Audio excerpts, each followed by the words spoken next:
Hello peeps, before summer ends, here's a super hydrating and delicious popsicle recipe using nitric oxide. Of course, you need your nitric oxide with high quality ingredients.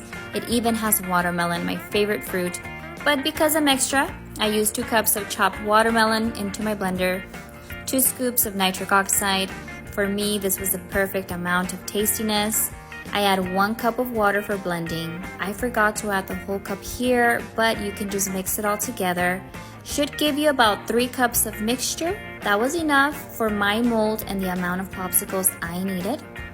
I poured my mix into this cute silicone mold, and this is optional, but I garnished with fresh berries for pizzazz.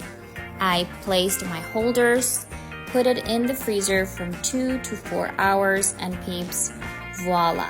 They were so good. Hubby and child didn't even notice they were infused with NO. In their words, they were pretty good. Try them out and let me know what you think.